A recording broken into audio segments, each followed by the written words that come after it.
Hello, myself Shubhashish Shah, Assistant Professor of Mathematics of Greater Kolkata College of Engineering and Management, GIS Group. In this video, I will discuss about ordinary differential equation of first order and higher degree. The general form of an ordinary differential equation of first order and nth degree is p to the power n plus p1 p to the power n minus 2, this is capital P and this is small p, plus p2 p to the power n minus 3 plus dot dot dot up to p suffix n minus 1 p plus p to the power n equal to 0.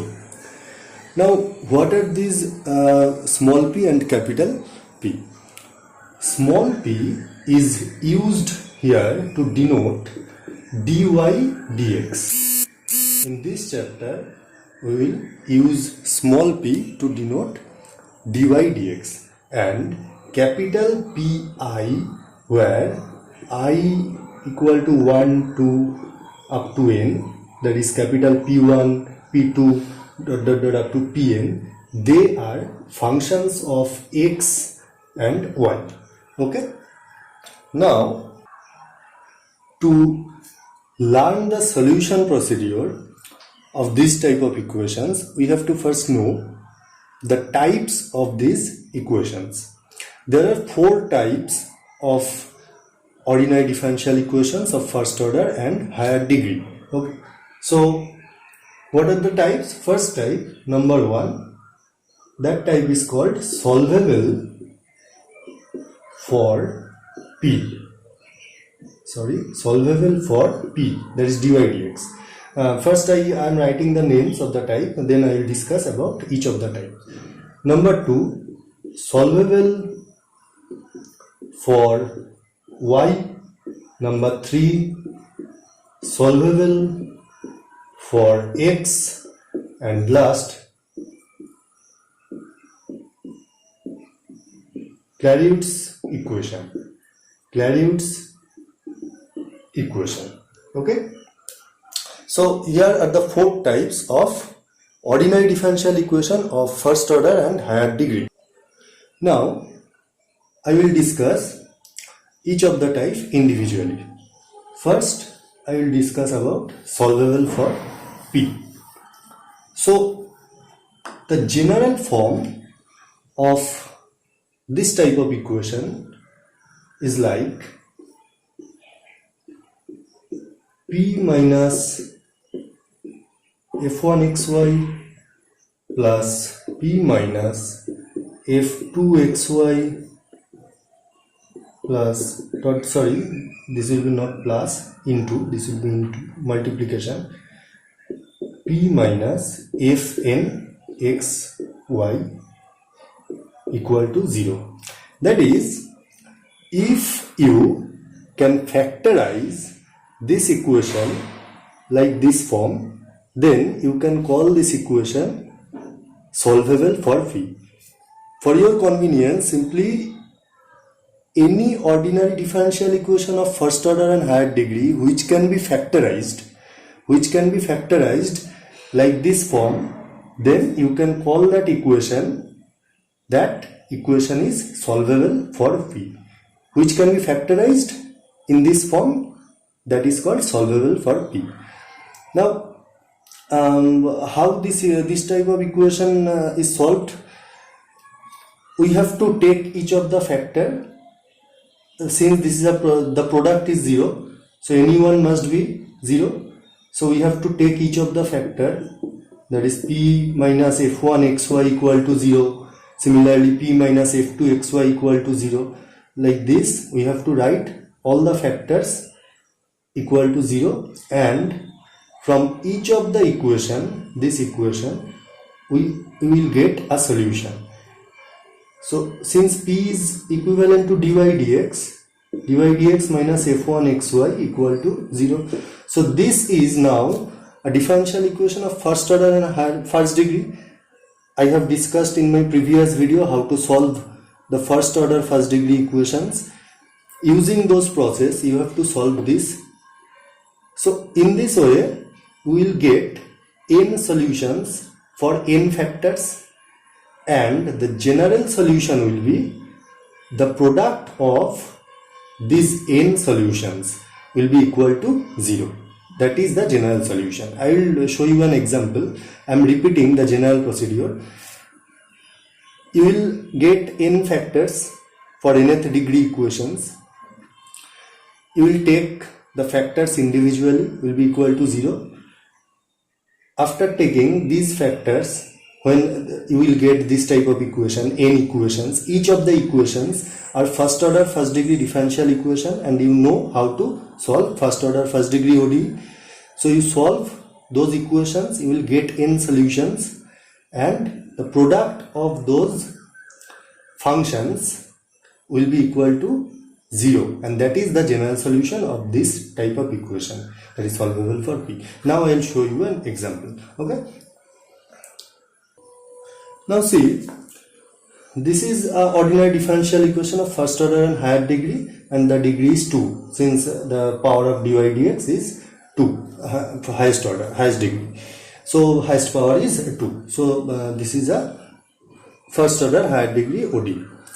Now we can tell that this equation is a solvable for P equation, because we can factorize this equation in 2 factors.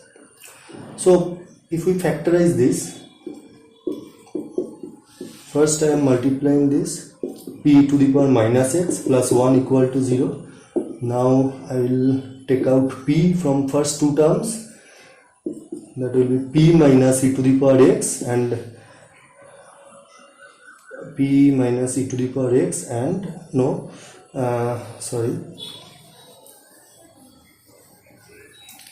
I am taking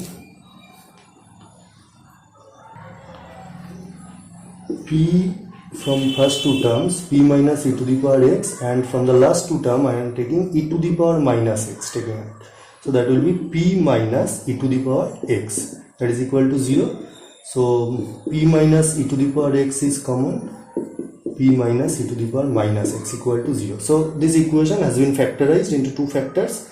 Now we are taking each factors individually, either this will be 0 or this will be 0, since the product of 2 factors is 0. So p minus e to the power x equal to 0, or p minus e to the power minus x equal to 0.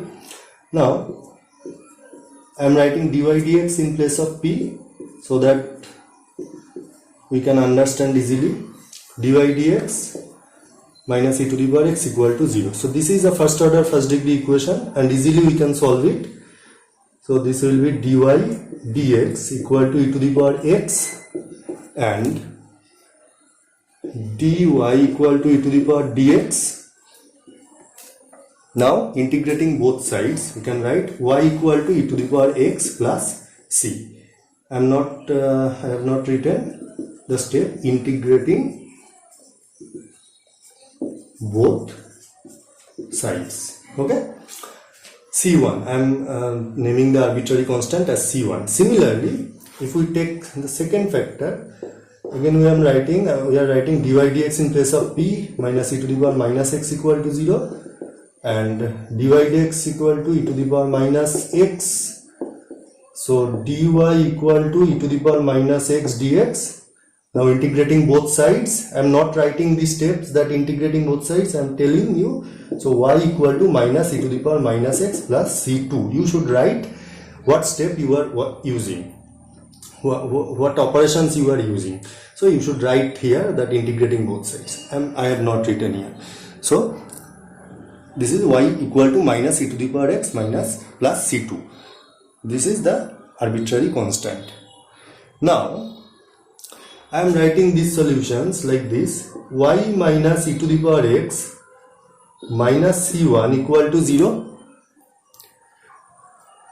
and this is like this: y minus y plus e to the power minus x minus c2 equal to 0.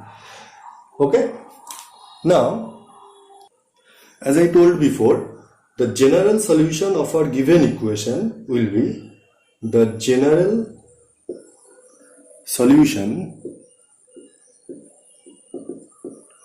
is y minus e to the power x minus c1 into y minus plus e to the power minus x minus c2. That is, we have taken these two functions, left hand side functions, will be equal to 0. So this is how we can solve an ordinary differential equation of first order and higher degree, and the type of which is solvable for P. Okay. Next I will discuss about solvable for Y type equation. So the general form, now first I write the heading solvable for Y. So the general form of this type of equation is y equal to function of x comma p. This is the general form of solvable for Y type of equation.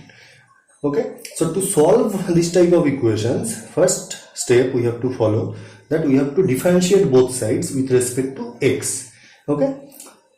Now I am taking an example. There is no space to discuss generally. If I directly show you an example, you will understand easily. So I am taking this example, y equal to 2px minus p square. Okay. So see that this is in this form. So this equation can be told that this is a solvable for Y type of equation. Okay. So just I told that to solve this type of equation we have to differentiate both sides with respect to x. So I am differentiating both sides with respect to x. This will be dy dx, and in this chapter we are using small p for dy dx. So I am writing p. So dy dx equal to p is equal to, now I am differentiating right hand side with respect to x, that will be 2p plus 2x dp dx minus 2p dp dx. Okay. So p equal to 2p plus 2x dp dx minus 2p dp dx.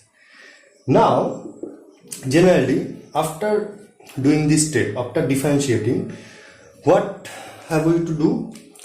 Generally you will get an ordinary differential equation of first order and first degree in p and x. Okay. In that equation, if you assume that p is a variable, then you will see that that will be a ordinary differential equation of first order and first degree. You don't I'm telling this is very important. Just assume that p is a variable, then you will see that this is a first order first degree equation in which x is the independent variable and p is the dependent variable. So since this is the first order first degree equation, we can solve it. Okay. So that first order first degree ordinary differential equation can be in various type of forms. Okay.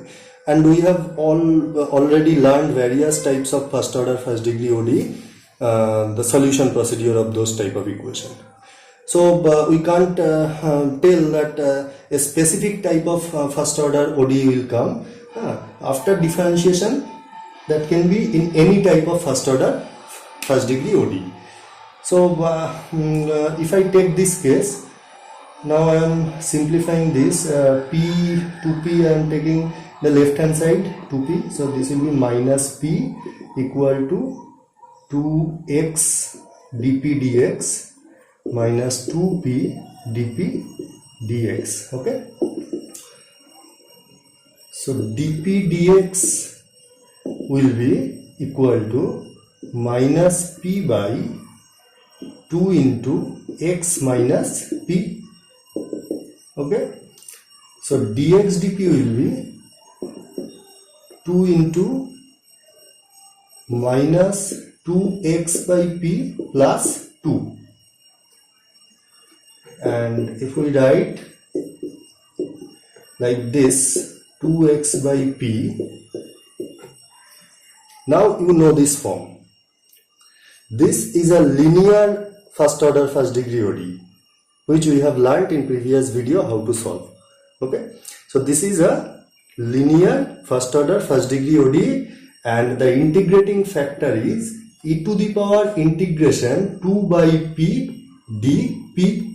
Okay, so this is equal to e to the power 2 log p, and this is equal to p square. This procedure you should know if you see the previous videos. Now after we have to multiply this equation by integrating factor, and after multiplying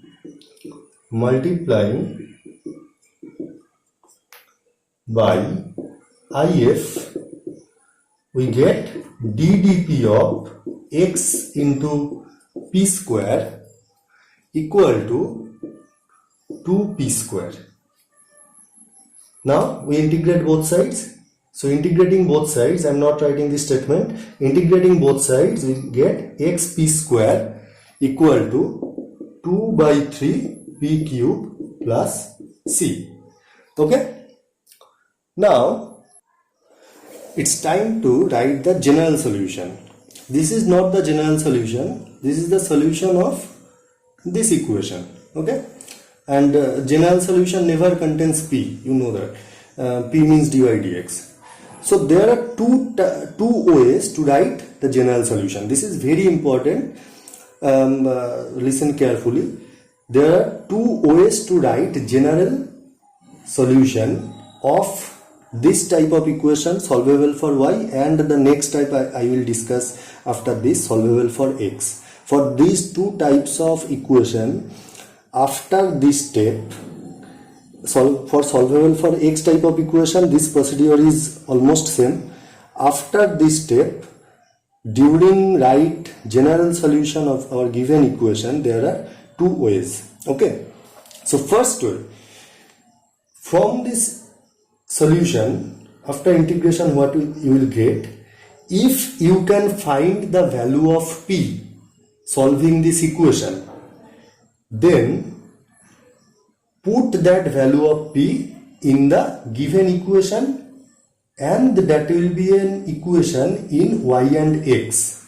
So that will be the general solution. I am repeating. If you can find the value of p from this equation solving this, that must be a function of x.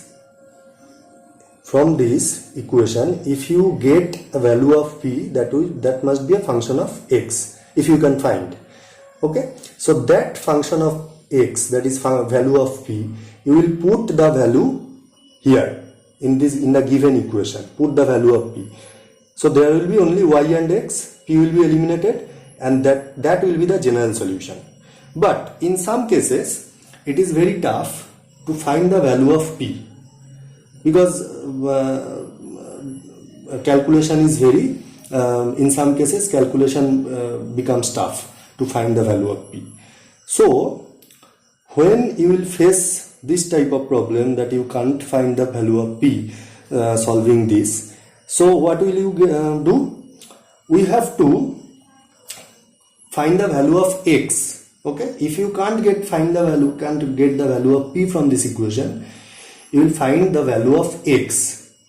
Then that value of x, that is x, will be a function of p. The value of x will be a function of p, and from the given equation, you put that value of x, that is the function of p, here. Then you will get another value of y in terms of p completely, because you have put the value of x, which is a function of p, and both the equations, both the values, that is y a function of p after putting the value of x, and from here you got the value of x, which is a function of p. Both these equations will give you the general solution of this equation. Now you can tell that in general solution p can't be contained. So when we are taking the second way, and I will show you, when we are taking the second way, I told that x equal to some function of p, y equal to some function of p. These two equations simultaneously gives the general solution, and in the general solution p is contained. So that is not the fact actually. The fact is, when we are writing both the equations, x is a function of p and y is a function of p, so we can eliminate p from these two equations and we can get an equation in x and y. So we can write that these two equations both simultaneously gives the general solution, and we have to mention that p eliminate of these two equations. P eliminate of these two equations. In some cases, eliminating p is not so simple. So we write those two equations and write that p eliminate of these two equations gives the general solution. So in this example, if we want to take the first way for the general solution, that is, I told that in the first way we have to find the value of p and that value have to be put in the given equation. But you see that from this equation, to find the value of p is not simple. Okay, so we can obtain the second way. So in the second way, I have told that we have to find the value of x, and from this equation we can easily write the value of x. So x will be 2 by 3 p plus c by p square. So I found the value of x from the first from this equation, and I told that this value of x, which is a function of p, have to be put in the given equation. So I am numbering this as 1. So putting,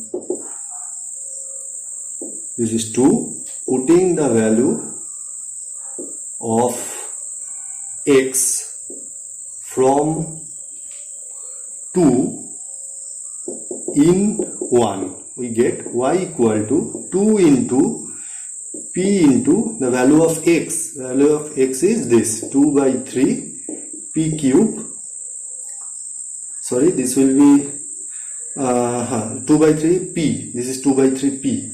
2 by 3 p plus c by p square minus p square.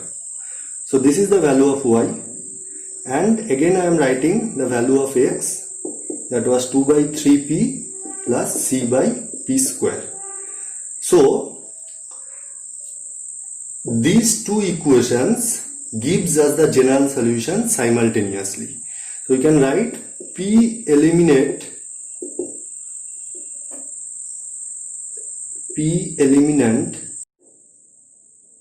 of 3 and 4 gives us the general solution. So we can write in this way also, that 3 and 4, the general solution is just write these two equations. Okay, so I think the two ways to write the general solution is clear. Okay, I am just briefly repeating again. You can find the value of p from this and put the value of p in the given equation. That will be the general solution, because in this value of p, the value of p will be a function of x and there will be no p after putting. So that is the general solution. If you can't find the value of p by simplifying, then you can find the value of x and put that value, that is the value of x will be a function of p, put that value in the given equation, and that after putting you will see that that will be y equal to function of some p in this form. So those two equations, the value of x and the value of y, like this, those two equations will give you simultaneously the general solution. So next I will discuss the next form solvable for x. So the next form is solvable for x. The general form of this type of equation is x equal to function of y comma p. This is almost like the previous form, solvable for y. There is no separate methods. Okay, so you have to just first differentiate both sides with respect to y. Solvable for y form, you must differentiate with respect to x both sides, and here you have to differentiate both sides with respect to y. Okay, so I am taking an example. Y square log y equal to xyp plus p square. Now, just watching this equation, we can't tell that this equation is in this form. We have to derive this equation to this form. So, if we write x alone in the left hand side, that will be y log y by p and minus p by y. Okay, so x equal to y log y by p minus p by y, and you can see that this is in this form. Right hand side is a function of y and p. So this is an equation which is solvable for x. So you have to differentiate both sides with respect to y. Okay, so this will be dx dy, and we know that dy dx is written as p. So dx dy will be written as 1 by p. So I am directly writing 1 by p. Okay. Now if you differentiate this will be p square and log y minus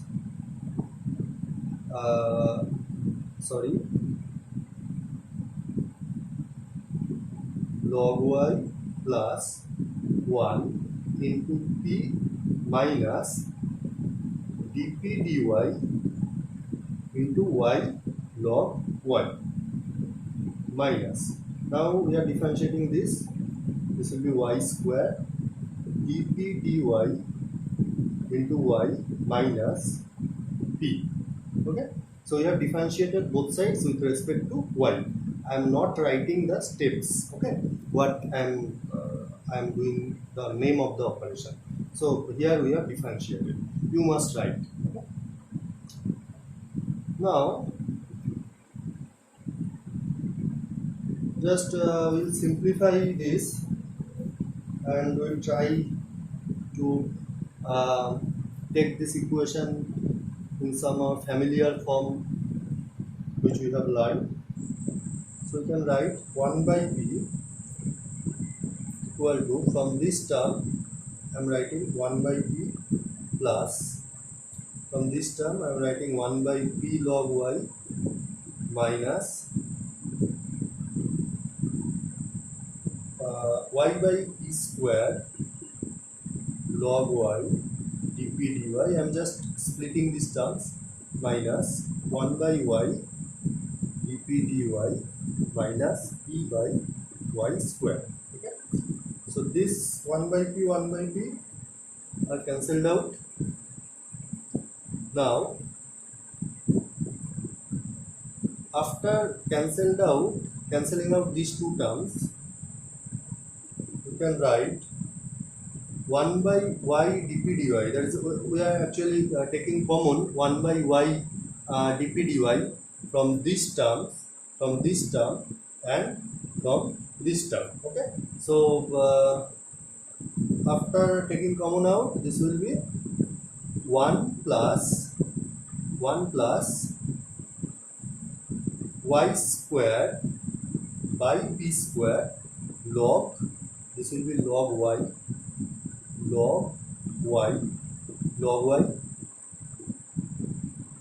and from these two terms we are taking common p by y square. So if we take common p by y square, this will be 1 by p by y square, that is 1 by y square by p square log y minus 1. Okay, so the right hand side is p by y square into y square by p square log y minus 1. Okay, in this place I have made a mistake. This will be plus, so this will be plus. Okay, so from both sides we can see that 1 plus y square by p square log y, these factors is eliminated. So 1 by y dp dy equal to p by y square. Now this is a simple first order first degree ODE which can be solved by separation of variable. Okay, so next step is dp by p and dy by y. Okay, now if we integrate both sides, we get log p equal to log y plus log c, where c is an arbitrary constant. I have written log c so that the solution can be simplified easily using the property of logarithm. So p equal to cy, using property of logarithm we can write this p equal to cy. Now it's time to write the general solution of our given equation. In previous case I have discussed in details that how to write the general solution. There are two ways to write the general solution.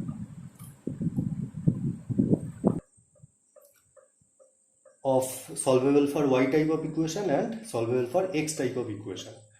So in the previous example we have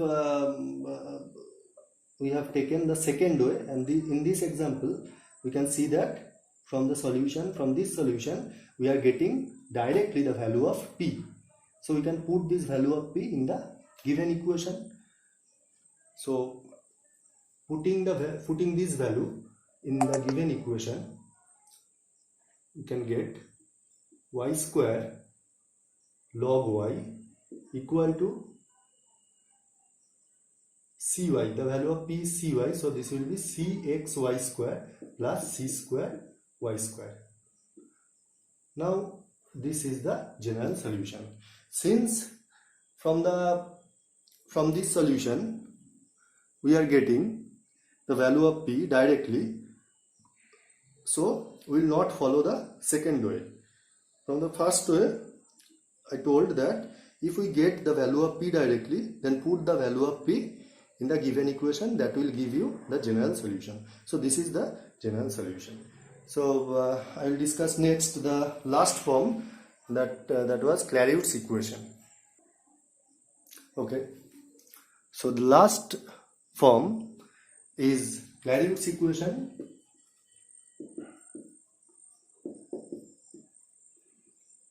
The general form of Clairaut's equation is Clairaut's equation is of this form: y equal to px plus fp, function of p. This is the general form of Clairaut's equation. Now see that this equation can also be told that this is in the form of solvable for y, because the general form of solvable for y equation was y equal to function of p and x. So we can tell that Clairaut's equation is a special type of solvable for y type, solvable for y equations. But if any solvable for y remains in this form, then we call that equation Clairaut's equation. And solving Clairaut's equation is more simple. Okay, now I will discuss the solution procedure. So first we have to differentiate both sides with respect to x. So the left hand side will be dy dx, that is p, and this will be p plus x dp dx plus f dashed p dp dx. Now you see that p is cancelled out, and from the remaining two terms we are taking out dp dx, x plus f dashed p equal to 0. I am discussing taking the general form, then I will take an example. Okay, so from this you can write either dp dx equal to 0 or x plus f dashed p equal to 0. Now from here can write dp equal to 0, and integrating both sides we get p equal to c, where c is an arbitrary constant. Now it is very important point that in Clairaut's equation we will always get two solutions. The name of one solution is singular solution and another solution is called general solution. So what is singular solution? Now see, first we will get the general solution. If we put the value of p, that is this c, in the given equation, then we will get y equal to cx plus fc. I have put this value of p in this given equation. Okay. So this solution is called, this is a solution because there is no p. This solution is called general solution. Now from the second part, after solving this equation, we will get a value of p which will be a function of x, not like differential equation, like general equation solving, just changing sides, you will get a value of p which will be a function of x. So put this function of x, that is value of p, in the given equation. That is y equal to x into f1x plus f of, I am not writing this, just put this value of p in this equation. So after putting this value, you will get another solution that is called singular solution, and there will also not no p. Okay, so that is called singular solution. So what is the difference between a singular solution and general solution? The difference is, in general solution, till now we have solved many of differential equations and we got all general solutions. Till now we have not got any singular solution. So in general solution there will also be an arbitrary constant. So since this is an arbitrary constant, if you put any constant value in place of c, that will be a solution.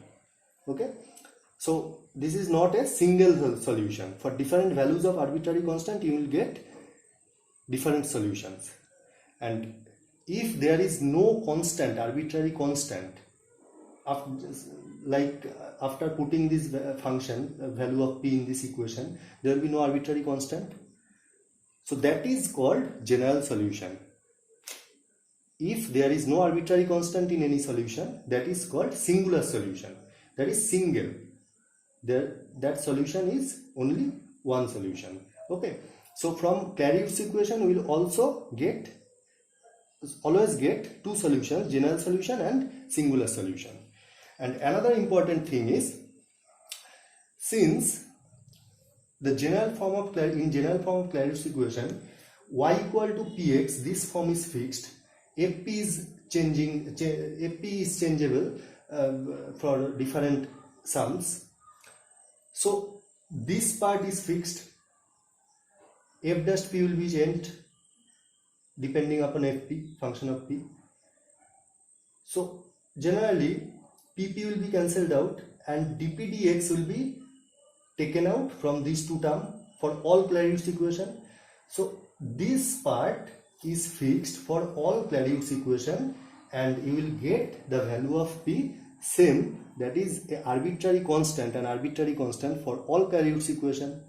So you can get the general solution without solving. This is a shortcut procedure.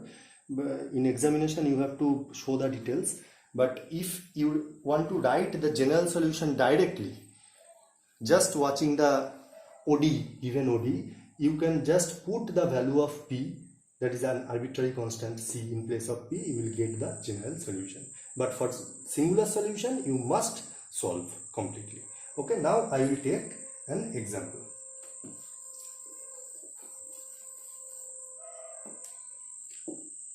Y equal to px plus a by p. Now see, this is a Clairaut's equation. Y equal to px plus function of p, a by p is a function of p. Okay. Now what will we do? we will differentiate both sides with respect to x. So dy dx is equal to p, and this will be p plus x dp dx minus a by p square dp dx. Okay, so pp is cancelled out, so dp dx is common, x minus a by p square equal to 0. Like just a moment ago I did this for the general form. So dp dx equal to 0 or x minus a by p square equal to 0. From here we get p equal to c, which is arbitrary constant, and if we put this arbitrary constant in place of p in the general given ODE, we will get y equal to cx plus a by c. This is general solution. Now from this equation we have to find the value of p. Okay, so if we solve this, a by p square equal to minus x, so p square equal to minus a by x. Okay, I just here write the value of p square to take the general solution, a singular solution in simple form. I don't want to bring the root over. So we have to put this value of p square, or in some cases you can put the value of p in the given equation so that p is eliminated. So from the given equation, since there is p, we are squaring both sides. Squaring both sides 1. 1 means the given ODE. After squaring, we will get p square in the given ODE. Then we can get put the value of p square. Okay, so that will be y square equal to p square x square plus a square by p square plus 2ax. Now here you can put the value of p square, which is minus a by x. So this will be minus, after putting minus ax plus, and this is also minus, p square means minus a by x, so it will be x by a, that is xa plus 2ax. Okay, now sorry, I have made a mistake here. This will be minus a by p square equal to minus x, so p square equal to plus a by x. So this will be plus and this will be plus. So y square equal to 4ax. Okay, so this is the singular solution because here is no arbitrary constant. Okay, so we have found the two solutions, general solution and singular solution for this Clairaut's equation. So the 4 types of equation, discussion about these 4 types of equation has been completed. Now the last important thing I should tell you that there is no such fact or theory that an equation which is solvable for y or any certain type of equation can't be taken in any other form. It may happen that a solvable for p type of equation can be solvable for y, also solvable for x, also solve Clairaut's equation. So any equation can be taken in any form. Okay, so it is not mandatory that there is no such restriction. Okay, so if an first order higher degree equation is given, ODE is given to solve, so you should first decide that in which form you have to take it and follow which of the procedure. Okay, in which you will be comfortable or it will be simpler. Okay, so this was all for this video. You practice this type of sums. Okay, so during practice, if you face any kind of problem, you can contact me. My contact details is given in the first slide of this video. Thank you.